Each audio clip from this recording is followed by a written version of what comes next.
Hello everybody, I hope all of you are doing good. I am Deepika from Learnohub, एक ऐसा free learning platform जहां पर आप पढ़ सकते हो physics, chemistry, maths, biology and SST absolutely for free only at learnohub.com।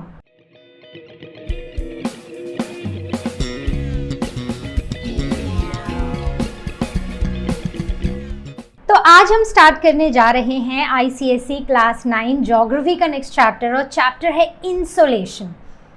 क्या होता है इंसुलेशन, समझेंगे बिल्कुल इजी वर्ड्स में।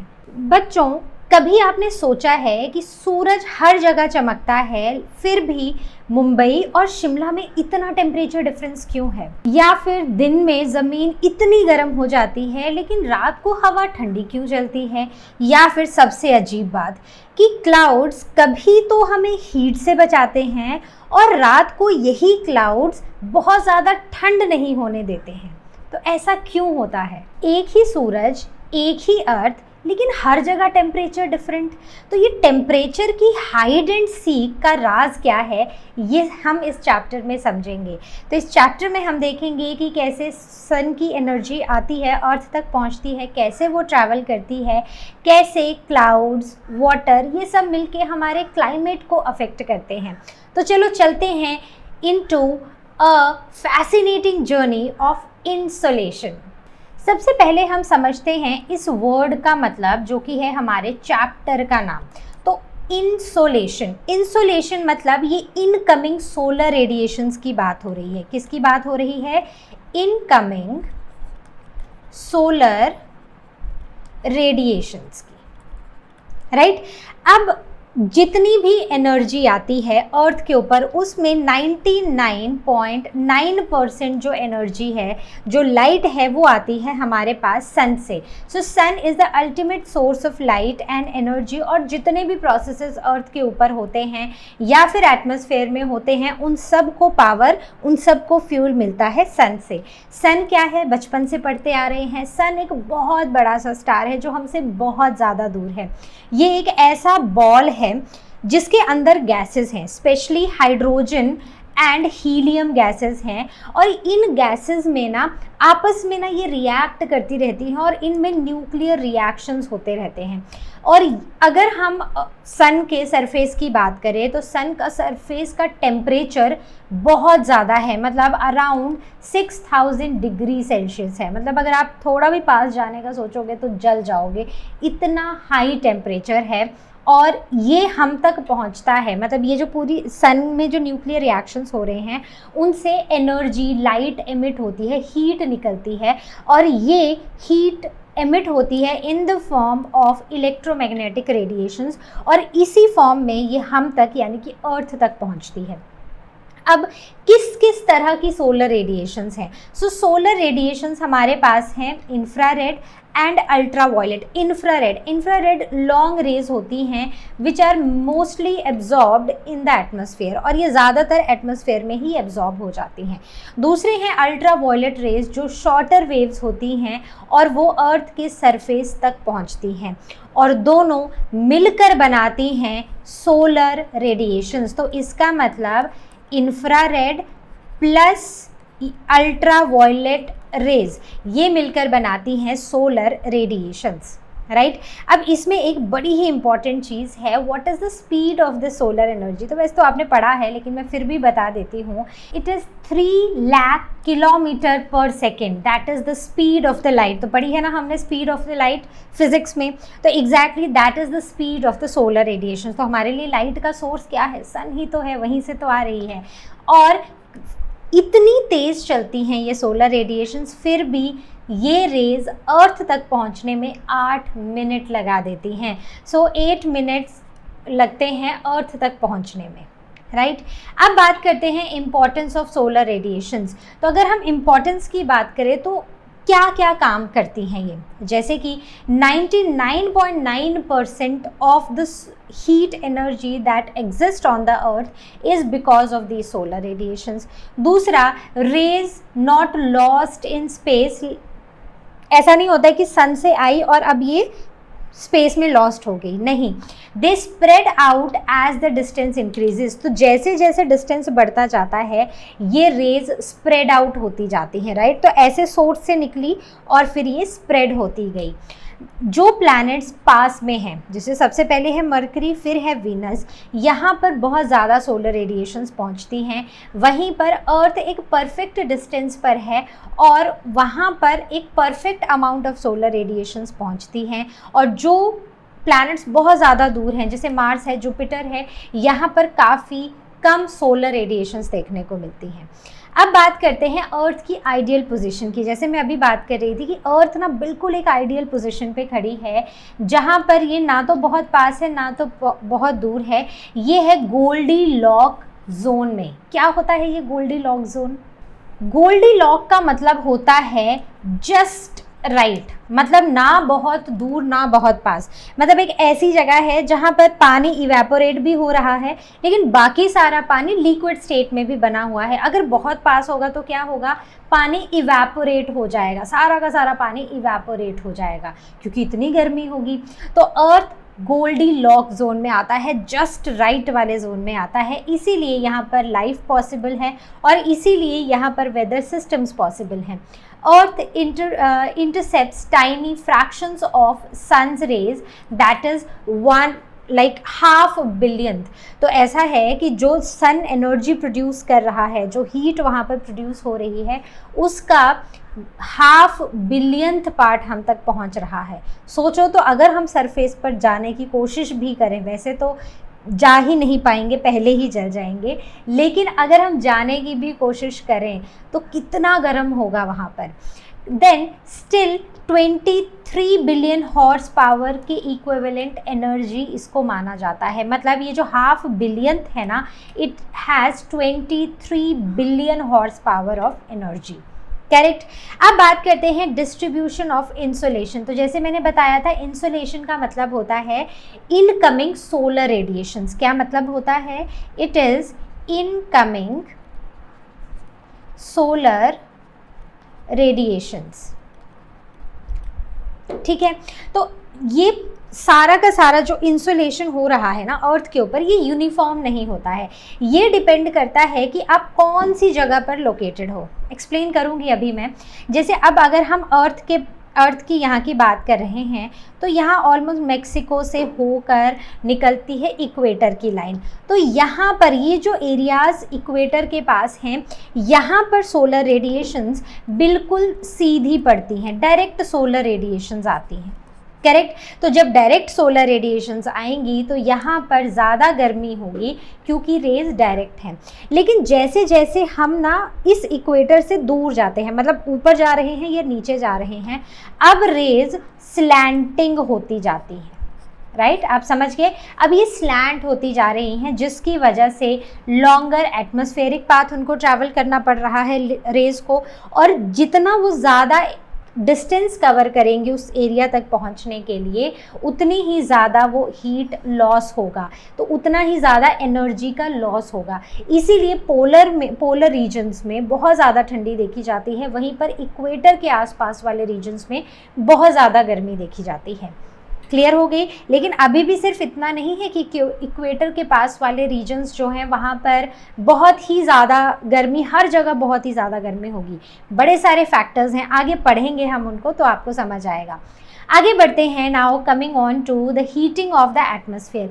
अब एटमॉस्फेयर जो है ना, it is not directly heated by the सन।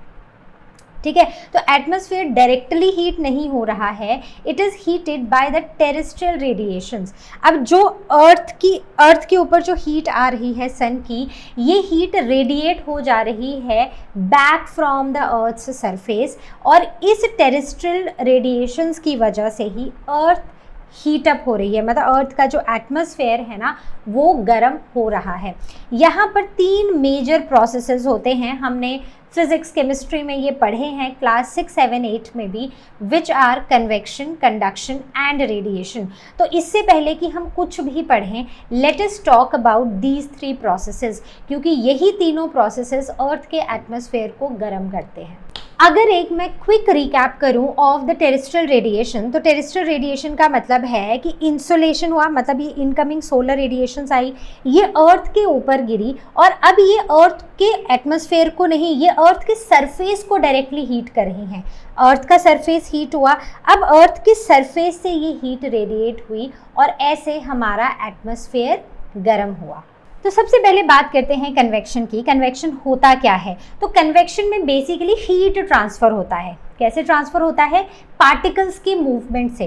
तो आपने देखा है जब कभी आप पानी गर्म करते हो एक पैन में, तो नीचे गैस ऑन करते हो और थोड़ी देर बाद आप देखते हो कि ऊपर का पानी गर्म हो गया है, लेकिन पानी जो नीचे है, जो आग की तरफ पानी है, वो तो अभी भी ठंडा है। पैन में नीचे की तरफ का पानी अभी भी ठंडा है। तो एक्चुअल में हुआ क्या कि जब आपने गैस को ऑन किया तो नीचे का पानी गर्म हुआ, ये पानी गर्म होके हल्का हो गया, लाइटर हो गया। तो याद है ना कि when a gas is heated, when gas heats up, तो वो ठंडी हो जाती है, सॉरी वो लाइट हो जाती है और वो ऊपर आ जाती है। इन द सेम वे जब पानी गर्म हुआ तो उसका वेट कम हो गया, वो लाइटर हो गया और वो ऊपर आ गया। ऊपर से ठंडा पानी, क्योंकि अब वो हैवियर है, वो नीचे चला गया। तो इस तरह एक मूवमेंट चला रहता है जिसे हम कन्वेक्शन करंट्स बुलाते हैं। एग्जैक्टली कन्वेक्शन में वही होता है, it is the transfer of heat bye movement of particles in liquids and gases. तो पानी भी वैसे ही गर्म होता है, दूध भी ऐसे गर्म होता है और इवन अगर हम गैसेस की बात करें वो भी ऐसे ही गर्म होती हैं। और ऐसे ही जो अर्थ के पास हवा है वो जल्दी गर्म होगी, राइट। तो सारी की सारी हीट अर्थ के सरफेस ने एब्जॉर्ब कर ली है। अब अर्थ उस हीट को ना रिलीज कर रही है अपने आसपास के एटमॉस्फेयर में। तो सबसे पहले वो हवा गर्म होगी जो अर्थ के सरफेस के पास है, वो गर्म होगी तो वो लाइटर हो जाएगी, लाइट हो जाएगी तो वो ऊपर चली जाएगी, ऊपर से ठंडी हवा नीचे आ जाएगी। तो ये प्रोसेस बिल्कुल ऐसे ही चलता रहता है जैसे आप इसमें देख रहे हो, hot water rises and cool water sinks. तो बिल्कुल ऐसा ही गैस में भी ऐसा ही होता है। So heated air is lighter, it spreads and cools and sinks again and then reheat and rises।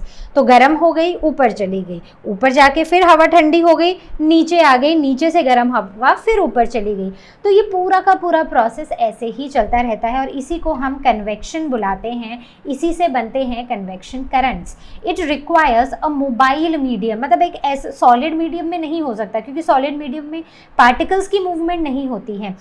इस केस में हमें कुछ ऐसा मीडियम चाहिए जहाँ पर पार्टिकल्स मूव करें, जैसे कि हवा में, जैसे कि पानी में। क्लियर हो गया? कोई डाउट अभी तक आपको नहीं ना? अब बात करते हैं कंडक्शन की।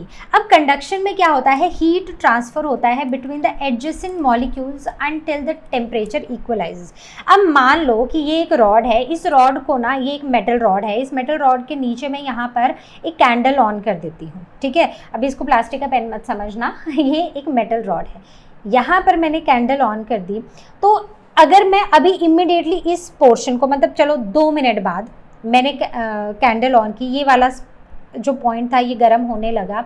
इसके 2 मिनट बाद अगर मैं इस पॉइंट को टच करूँगी ना, तो ये शायद हल्का सा गर्म या फिर बिल्कुल भी गर्म नहीं होगा, लेकिन ऐसे ही कैंडल जलती रहेगी और ये वाला पोर्शन गर्म होता रहेगा। तो थोड़ी देर बाद ये हीट यहाँ तक पहुँच जाएगी। तो होगा क्या कि पार्टिकल्स जो हैं, जो मॉलिक्यूल्स हैं, वो आगे से आगे इस हीट को ट्रांसफ़र करते जाएंगे। दैट इज़ कंडक्शन, कंडक्ट करते जाएंगे, right? So the heat is transferred between the adjacent molecules until the temperature equalizes। और ये गर्म तब तक होता रहेगा, मतलब ये पोर्शन तब तक गर्म होता रहेगा जब तक यहाँ और यहाँ का टेम्परेचर एक नहीं आ जाता है। तो कई बार होता है ना कि हम खाना बना रहे होते हैं, मम्मी को पूछना, पक्का बताएंगी मम्मी या पापा को, जो भी आपके घर में खाना बनाते हैं, कि कई बार होता है ना कि हम एक चम्मच या फिर एक स्पैचुला जो आयरन का हो या फिर जो स्टील का हो, उसको अगर हम कढ़ाई में रख के चले जाएं और नीचे से गैस ऑन है, तो थोड़ी देर बाद अगर आप आके स्पैचुला को ऐसे हाथ लगाओगे तो वो गर्म होता है। ऑल्दो वो हीट के कांटेक्ट में नहीं है,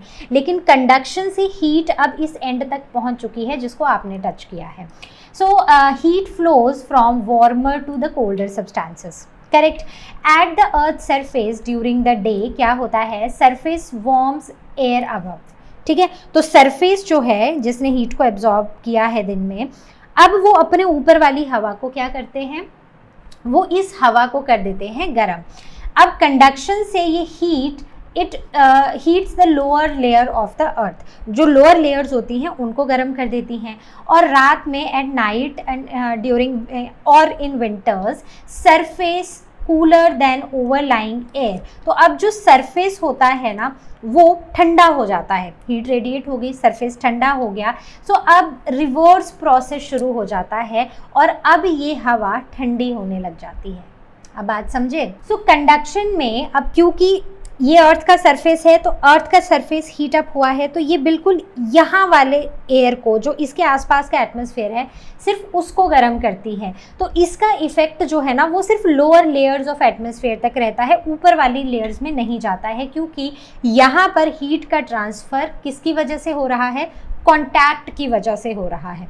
सो C for conduction and C for contact. तो यहाँ पर हीट कॉन्टैक्ट की वजह से ट्रांसफ़र होती है व्हेन इट इज़ और ये लोअर लेयर्स ऑफ एटमॉस्फेयर में होती हैं क्योंकि ये अर्थ के सरफेस के पास होता है। क्लियर हो गया। अब बात करते हैं रेडिएशंस की। रेडिएशंस में रेडिएट होती हैं हीट, जैसे कि a process where a body emits radiant energy, example sun and earth. तो यहाँ पर कोई भी बॉडी हीट को रेडिएट करती है और उस रेडिएशन की वजह से मतलब हीट ट्रांसफ़र होती है। So it causes loss of heat also. तो ये इसी की वजह से लॉस ऑफ हीट भी होता है, कूलिंग भी होती है। डे टाइम में हीट ज़्यादा गेन होती है, हीट लॉस कम होता है। सो temperature rises till the maximum. वहीं पर रात के टाइम पर हीट ज़्यादा लूज़ होती है, गेन कम होती है, इसीलिए टेम्परेचर मिनिमम को फॉल करता है, मतलब सबसे कम टेम्परेचर हो जाता है जितना मिनिमम हो सकता है। Now talking about the terrestrial radiations. So वैसे तो हम इसके बारे में ऑलरेडी पढ़ चुके हैं, लेकिन मैं फिर भी आपको एक्सप्लेन कर देती हूँ। So these are the long wave radiations which are emitted by the earth and its atmosphere. Source क्या है, अर्थ हीटेड सरफेस। तो जब सन की रेज आई उन्होंने अर्थ के सरफेस को हीट कर दिया। अब नेचुरल रेडियो एक्टिव मटीरियल जैसे कि यूरेनियम, थोरियम और रेडॉन, तो ये है मतलब 99.9% हीट सन से आती है, और जो ये बचा हुआ 0.1% है ये जब नेचुरली रेडियो एक्टिव मटीरियल जैसे कि यूरेनियम, थोरियम, रेडॉन ये हीट अप होते हैं, मतलब इनसे जो रेडिएशंस निकलती हैं 0.1% ऑफ एनर्जी या हीट एनर्जी जो है वो यहाँ से आती है। It is essential for heating the atmosphere indirectly. तो ऐसा नहीं है कि सन की रेज आई और उन्होंने एटमॉस्फेयर को गर्म कर दिया, नहीं, सन की रेज आई, उन्होंने अर्थ के सरफेस को हीट किया, अर्थ के सरफेस ने अब एटमॉस्फेयर को हीट किया, इसी को हम बोलते हैं टेरेस्ट्रियल रेडिएशंस, राइट। तो अर्थ का सरफेस हीट हो रहा है और फिर अर्थ का सरफेस हीट करता है किसको, हमारे एटमॉस्फेयर को। Now coming on to the differential heating of land and water. अब ये डिफरेंशियल हीटिंग का मतलब क्या होता है? डिफरेंशियल हीटिंग का मतलब होता है कि अलग अलग जगह पर अलग अलग तरह से गर्म होना। जैसे कि एक बड़ा ही सिंपल सा आपने मतलब एक बहुत ही सिंपल सी चीज़ आपने नोटिस की होगी कि दिन के टाइम पर अर्थ का सरफेस जो लैंड होती है ना वो बड़ी ज़्यादा हीट हो जाती है, वहीं पर पानी उतनी जल्दी हीटअप नहीं होता है। वहीं पर रात को सरफेस, लैंड सरफेस बहुत जल्दी ठंडा हो जाता है, लेकिन पानी अभी भी वार्म रहता है। तो ये क्यों होता है, यही है इस स्लाइड का मतलब। तो डिफरेंस ये है कि लैंड और वाटर ना अपने अपने स्पीड पर और अपनी अपनी तरह से सन की हीट को एब्जॉर्ब करते हैं और अपनी अपनी तरह से अलग अलग रेट पर गर्म या फिर ठंडे होते हैं। जैसे अगर हम लैंड सरफेस की बात करें तो लैंड सरफेस ना बहुत जल्दी हीट अप हो जाता है और intensely under the sun rays, लेकिन उतनी ही जल्दी ये ठंडा भी हो जाता है आफ्टर द सनसेट। वहीं पर अगर पानी की बात करें तो पानी हीट को मॉडरेटली धीरे धीरे धीरे एब्जॉर्ब करता है, धीरे धीरे टेम्परेचर बढ़ता है और बहुत ही धीरे धीरे वो इस एनर्जी को रिलीज़ भी करता है। इसका मतलब है कि अर्थ का सरफेस एब्जॉर्ब भी फास्ट करता है एनर्जी को और रिलीज़ भी फास्ट करता है। वहीं पर वाटर जो है वो एब्जॉर्ब स्लो करता है और वो एनर्जी को रिलीज़ भी स्लोली ही करता है। बात समझ गए? अब इसमें वैसे तो ना बड़ी बड़ी सारी थ्योरीज है। अगर हम लैंड की बात करें तो लैंड एरिया कैसा होता है, ओपेक होता है। तो अर्थ सन से एनर्जी आती है वो अर्थ के ऊपर गिरती है और वो वहीं पर कॉन्सेंट्रेट होके रह जाती है, वो स्प्रेड नहीं होती।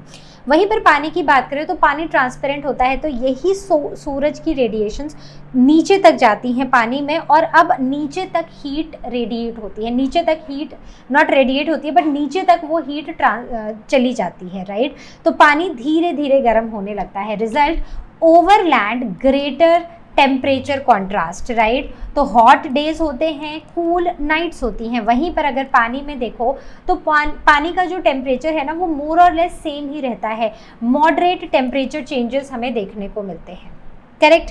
अब बात करते हैं इंसोलेशन की या फिर इनकमिंग सोलर रेडिएशंस की। तो डेफिनेशन आपको पता ही है, solar radiations intercepted bye the अर्थ। तो जो आ रही हैं उनको बस पकड़ लिया अब यहाँ पर।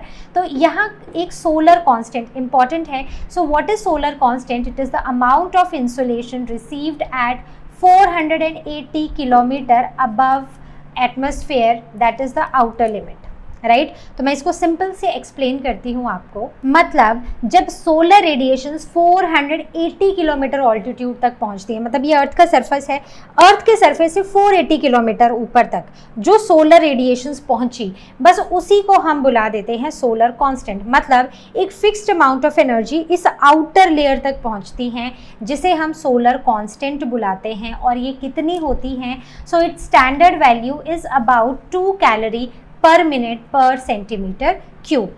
अब बात करते हैं the factors that affect the distribution of temperature. तो अब जैसे मैंने बोला था ना कि कोई एक फैक्टर नहीं है जो कहीं का भी टेम्परेचर अफेक्ट करता है, बहुत सारे हैं। तो एग्जैक्टली वो सारे हम यहाँ पर पढ़ेंगे और आपने ये ऑलरेडी पढ़ रखे हैं ज्योग्राफी में, मतलब 6, 7, 8 में ये आपने ऑलरेडी डिस्कस किए हुए हैं। तो हम उन्हीं को एक बार थोड़ा सा फिर से पढ़ेंगे। सो temperature distribution is not controlled by the latitude alone. जैसे कि हम हमेशा ही बोलते हैं, बहुत सारे फैक्टर्स हैं जो इसको इन्फ्लुएंस करते हैं। जैसे कि लैटिट्यूड तो है ही, ऑल्टीट्यूड क्या है, सी से डिस्टेंस कितना है, विंड कितनी चलती है वहाँ पर, या फिर ओशियन करंट्स कितने हैं, क्लाउड्स और रेनफॉल कितनी होती है, लैंड की स्लोप कितनी है, वेजिटेशन कैसी है और नेचर ऑफ सॉइल क्या है। तो स्टार्टिंग विद द लैटिट्यूड, तो सिंपल है, हमने हर एक अपने जब भी हमने कॉन्टिनेंट पढ़ा है हमने हर एक में ये डिस्कशन किया है। लैटिट्यूड, लैटिट्यूड से क्या होता है कि अब आप कितना पास हो इक्वेटर को या फिर कितना दूर हो, जितना पास होगे उतनी डायरेक्ट सन रेज आएंगी, सन रेज के डायरेक्ट होने की वजह से उतना ज़्यादा वहाँ का टेम्परेचर होगा। So closer to the equator higher will be the temperature. जैसे जैसे पोल्स की तरफ जाते जाओगे टेम्परेचर कम होता जाएगा, रेज स्लैंटिंग होती जाएंगी और उनको ज़्यादा एरिया, ज़्यादा लंबा रास्ता कवर करके वो अर्थ के एटमॉस्फेयर में एंटर करेंगी या अर्थ के सरफेस तक पहुंचेंगी, राइट। तो जितना ज़्यादा मतलब डिस्टेंस कवर करेंगी उतनी ज़्यादा हीट वो रास्ते में लूज़ करती हुई आएंगी। तो इसलिए पोल्स के पास टेम्परेचर कम होता है, इक्वेटर के पास ज़्यादा होता है। इक्वेटोरियल रीजन्स में डायरेक्ट सन रेज और मोर इंटेंस हीट होती है, पोलर में सन स्लैंटिंग रेज होती हैं और लेस हीट होती है। अब बात करते हैं ऑल्टीट्यूड की। तो altitude it is a height above the sea level. अब आप सी लेवल के कितने पास हो या कितने दूर हो, क्या आप सी लेवल पर हो, क्या आप सी लेवल से बहुत ऊपर हो, या फिर आप बीच जैसे एरिया में हो। So air is cooler at the higher altitude. तो होता क्या है, अब अगर हम शिमला को देखें और लुधियाना को देखें तो ऑलमोस्ट सेम ही मतलब कोई बहुत ज़्यादा डिफरेंस नहीं है, लैटिट्यूड में बहुत ज़्यादा डिफरेंस नहीं है। लेकिन लुधियाना में बहुत गर्मी पड़ती है, वहीं पर शिमला में ठंडी होती है। क्यों? क्योंकि ये हाइट का फ़र्क है, ऑल्टीट्यूड का फ़र्क है। जैसे जैसे हम सी लेवल से ऊपर जाते जाते हैं टेम्परेचर कम होता जाता है, correct. So the normal lapse rate is 1 degree कम होता है पर 166 मीटर, राइट। तो पर 1000 मीटर में 6 डिग्री टेम्परेचर कम हो जाता है अप्रॉक्सीमेटली। मतलब आप 1 किलोमीटर ऊपर जाओगे तो कितना टेम्परेचर कम हो जाएगा, 6 डिग्री टेम्परेचर, रफली इतना टेम्परेचर ड्रॉप आपको देखने को मिलेगा, राइट। तो जैसे जैसे सी लेवल से ऊपर जाओगे टेम्परेचर कम होता जाएगा। So explain why hill stations are cooler. आप मुझे बताओ क्यों हैं हिल स्टेशंस कूलर क्यों हैं, ये आपने मुझे बताना है। आगे बढ़ते हैं। Now talking about the inversion of temperature. इसका मतलब क्या होता है कि normally temperature decreases with height. यही हम देख रहे हैं कि ऑल्टीट्यूड बढ़ा टेम्परेचर कम हो गया। लेकिन इन्वर्सली क्या होता है कि कई बार टेम्परेचर इंक्रीज भी हो जाता है हाइट के साथ साथ। It happens in valleys, hollows and clear calm clear heights में। Example, fruit growers prefer valley bottoms for the orchids. Why? ऐसा क्यों होता है? अब टेम्परेचर इन्वर्जन्स यूजुअली हमें काम और क्लियर नाइट्स में देखने को मिलता है जब रेडिएशन से ना ग्राउंड ठंडा हो जाता है। और ग्राउंड कैसे ठंडा होता है? क्योंकि कोल्ड एयर जो होती है वो हेवियर होती है तो वो नीचे बैठ जाती है, और जो ऊपर वाली हवा होती है वो कंपैरेटिवली वार्मर होती है, और ये ज़्यादातर हमें वैलीज़ में या फिर हॉलोज़ में देखने को मिलता है। इसीलिए ऑर्किड्स की प्लांटिंग यूजुअली स्लोप्स में होती है। क्यों होती है? क्योंकि कई बार क्या होता है कि जो नीचे है, मतलब यूजुअली वैलीज़ में नीचे क्या होता है कि नीचे ठंडी हवा बैठ जाती है तो वहाँ पर फ्रॉस्ट लाइक कंडीशंस आ जाती हैं। लेकिन ये जो स्लोप्स होती हैं ना, यहाँ पर टेम्परेचर कंपैरेटिवली वार्मर होता है।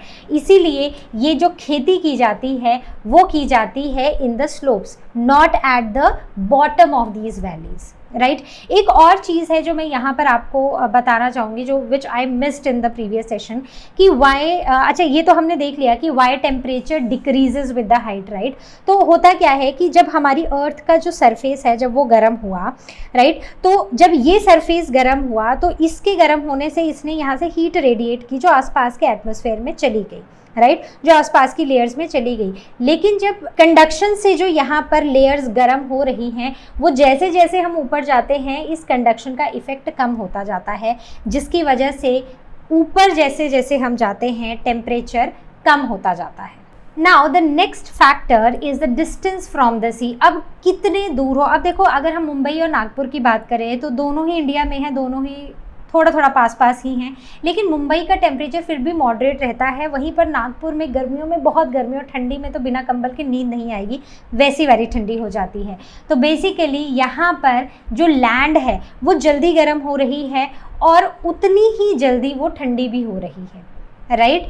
अब वहीं पर अगर हम वाटर बॉडी सी की बात करें तो सी गर्म भी धीरे धीरे हो रहा है और ठंडा भी धीरे धीरे हो रहा है। इसीलिए मुंबई क्योंकि कोस्ट पर है तो वहाँ पर मॉडरेट क्लाइमेट देखने को मिलता है। नागपुर थोड़ा लैंड एरिया है, बीच में आकर है, तो वहाँ पर ज़्यादा गर्मी देखने को मिलती है और सर्दियों में ठंडी ज़्यादा देखने को मिलती है। तो एरियाज़ जो सी के पास हैं वहाँ उनका इक्वेबल टेम्परेचर होता है, मतलब कि टेम्परेचर मिनिमम और मैक्सिमम में ना बहुत ज़्यादा टेम्परेचर डिफरेंस नहीं देखने को मिलता। वहीं पर जब हम इंटीरियर में आ जाते हैं तो वहाँ पर कॉन्टिनेंटल और एक्सट्रीम क्लाइमेट देखने को मिलता है, जिसमें लार्ज टेम्परेचर डिफरेंस होते हैं, मतलब मिनिमम और मैक्सिमम में बहुत ज़्यादा डिफरेंस होता है। अब बात करते हैं ओशन करंट्स की। ओशन करंट्स, अब वार्म ओशन करंट्स होते हैं और कोल्ड ओशन करंट्स होते हैं, पढ़े हैं ना हमने, हर कॉन्टिनेंट के साथ पढ़े हैं।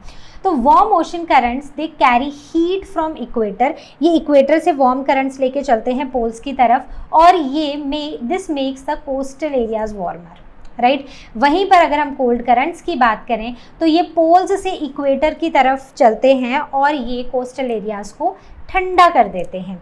एग्जाम्पल, गल्फ स्ट्रीम एक वार्म करंट है जो वेस्टर्न यूरोप को रहने लायक बनाता है। वहीं पर लैब्राडोर करंट एक कोल्ड करंट है। तो इनके एग्जाम्पल्स तो हम ऑलरेडी अपने साउथ अमेरिका में पढ़ चुके हैं, राइट। तो आई होप वहाँ से America and even North America and South America में हम पढ़ चुके हैं क्लास 6 में। Now coming on to the winds, तो विंड्स भी ऑन शोर और ऑफ शोर होती हैं। क्या होती हैं? ऑन शोर और ऑफ शोर विंड्स। तो ऑन शोर विंड्स ये वो विंड्स होती हैं जो सी से लैंड की तरफ को चलती है, मतलब सी से लैंड की तरफ को। तो सी में होता है मॉइस्चर, तो ये ऐसी हवा होती है जो ठंडी होती है और जिसमें बहुत ज़्यादा मॉइस्चर होता है, और इवन ये बारिश भी लेकर आती है। तो मॉनसून विंड, स्पेशली इंडिया में मॉनसून का मेजर रोल इन्हीं विंड, मतलब मेजर काम जो है वो यही विंड्स करती हैं। मॉनसून इंडिया में इन विंड्स की वजह से ही आते हैं। वहीं पर अगर हम ऑफशोर विंड्स की बात करें तो ये लैंड से सी की तरफ चलते हैं। अब लैंड के ऊपर तो कोई मॉइस्चर है नहीं, तो ये विंड्स ड्राई होती हैं, मतलब कंपैरेटिवली ड्राई होती हैं, और साथ ही साथ लैंड जल्दी हीट अप हुई होती है तो ये गर्म भी होती हैं। तो इनकी वजह से जो कोस्टल एरियाज़ होते हैं उनका क्लाइमेट विंटर्स में वहाँ पर क्लाइमेट विंटर्स में बहुत गर्म हो जाता है। जैसे अगर आप बात करो केरला में, तो केरला में जब नॉर्थ इंडिया काफ़ी हार्श विंटर्स देख रहा होता है तो केरला ऑलमोस्ट बहुत ही हार्श समर्स देख रहा होता है। So this all happens due to these winds, right. अब हम बात करते हैं जो विंड्स पोलर रीजन से आती हैं, राइट, जो पोल्स से आती हैं वो ठंडी होती हैं और जो इक्वेटर से जाती हैं वो गर्म होती हैं, राइट। तो ये गर्म और ठंडी हवाएं होती हैं और साथ ही साथ कुछ लोकल विंड्स भी चलती हैं, जैसे कि लू बड़ा ही कॉमन है नॉर्थ इंडिया में ड्यूरिंग द समर्स। तो लू कैसी होती है, बहुत ही हॉट और बहुत ही ड्राई होती हैं, करेक्ट। तो ये कुछ विंड्स हैं जो हमारे क्लाइमेट को बहुत ज़्यादा अफेक्ट करती हैं। अब हम बात करते हैं नेक्स्ट की, दैट इज़ अच्छा ये हमने पढ़ी। और कोल्ड विंड्स में bora and mistral. So these are again 2 types of winds जो हमने इस चैप्टर में पढ़नी है। तो मिस्ट्रल बेसिकली फ्रांस की मतलब फ्रांस में ये एक विंड्स हैं, कोल्ड विंड्स हैं, एड्रियाटिक कोस्ट के पास है। बेसिकली ये जो यूरोप में इटली वाला एरिया ना और बाल्कन वाला एरिया है, यहाँ पर ये विंड्स चलती हैं ठंडी वाली। Now coming on to the clouds and the rainfall. तो क्लाउड्स कैसे बनते हैं, जब वाटर वेपर्स फॉर्म होते हैं अब from sea, ocean and basically the water bodies.